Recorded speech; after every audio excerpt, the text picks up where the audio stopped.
Hélène et Lucie, deux amies. Pourtant, il y a le pull rouge, la salive sur la tasse et les empreintes d'Hélène à des endroits étonnants. Les soupçons pèsent de plus en plus sur elle, mais elle nie toute implication. Elle a d'ailleurs décidé d'accepter le test du polygraphe. Vous pouvez vous asseoir sur la chaise grise là dans le coin.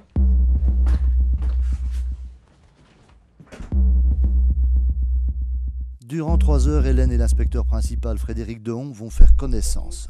Les gens généralement vous appellent comment? Hélène. Hélène, on est ici pour Dans vous cet aujourd'hui. espace C'est pas pour confiné, moi, c'est très pas pour nos rapidement enquêteurs, c'est sur pour le vous. mode du C'est tutoiement, important que tous vous l'inspecteur explique le test de polygraphie à Hélène. Donc le polygraphe, le nom commun de la polygraphie, les gens appellent ça le détecteur de mensonges. Donc par l'analyse des réactions psychophysiologiques d'une personne, on va déterminer si une personne a des réactions mensongères ou non mensongères par rapport à un fait dont elle est soupçonnée. Et il faut savoir qu'environ 70% des gens qui viennent ici ont des réactions non mensongères, donc visiblement disent la vérité par rapport à un fait qui leur est reproché. Donc là, dans la plupart des cas, la polygraphie va aider le sujet qui passe le test du polygraphe. Je voudrais que tu me dises après toi, Hélène, quel est exactement le but du test aujourd'hui? Pour démontrer mon innocence, pour dire que je ne suis pas coupable. Dans un premier temps, l'inspecteur va poser une série de questions à Hélène. Il pourra alors déterminer si elle est capable de subir le test. Une personne qui a des problèmes mentaux évidents ne peut pas être testée. Problèmes mentaux, paranoïaques, schizophrènes, ce genre de personnes. Oui. Maintenant, il y a d'autres cas où effectivement on ne testera pas une personne. Vous ne voulez pas aller plus loin là, c'est ça? Je préfère ne pas trop m'étendre de telle manière à ce que ce ne soit pas utilisé par la suite par les personnes justement qui voudraient éviter le test du polygraphe. Maintenant, Hélène va exposer les faits selon sa version. Tous les lundis, je vais jouer aux cartes avec Lucie. J'avais beau sonner, ça ne répondait pas. Alors je suis allée chercher la clé à la maison, j'avais la clé depuis longtemps. Et quand j'ai ouvert, je l'ai découverte par terre. Nous sommes dans la régie. Dans cette salle, le test de polygraphie est enregistré sur bande magnétique. Mais c'est aussi un endroit où les enquêteurs suivent le test en temps réel. Ils sont parfois accompagnés d'un magistrat. Le test proprement dit va commencer. L'inspecteur installe une série d'instruments sur le corps d'Hélène.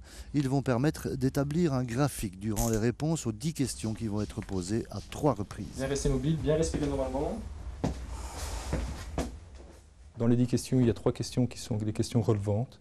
Les questions relevantes étant les questions qui concernent les faits et des questions contrôle. À tout moment, Hélène peut arrêter le test. En avril dernier, avez-vous tiré sur Lucie V? Non. Si le sujet qui est suspecté a commis les faits qui lui sont reprochés, la question qui lui posera le plus de problèmes est la question relevante. Quel que soit le résultat, ce test n'est pas une preuve en soi. Oui. Il fait partie des éléments de l'enquête. Non. Oui. Non. En avril dernier, êtes-vous la personne qui a tiré sur Lucie V? Non. Non. Hélène D. est-elle mensongère ou pas? Donc à l'analyse des graphiques qui ont été enregistrés lors du test du polygraphe, j'ai pu déterminer que Hélène D. a des réactions mensongères par rapport à la question relevante qui était « En avril dernier, avez-vous tiré sur Lucie V ?» Est-ce que ça veut dire qu'elle est coupable?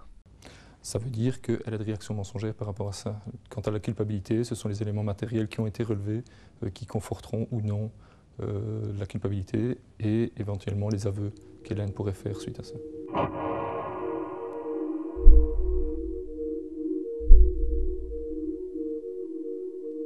Hélène clame son innocence. Par contre, la police a peut-être trouvé un mobile de crime passionnel. Et oui, les enquêteurs ont retrouvé une correspondance amoureuse de plus de 30 ans entre le mari d'Hélène et sa maîtresse, Lucie, la victime. Hélène ne l'a peut-être pas supporté. Oh, j'ai oublié les petits biscuits. Ah, tu vois, encore comme la semaine dernière.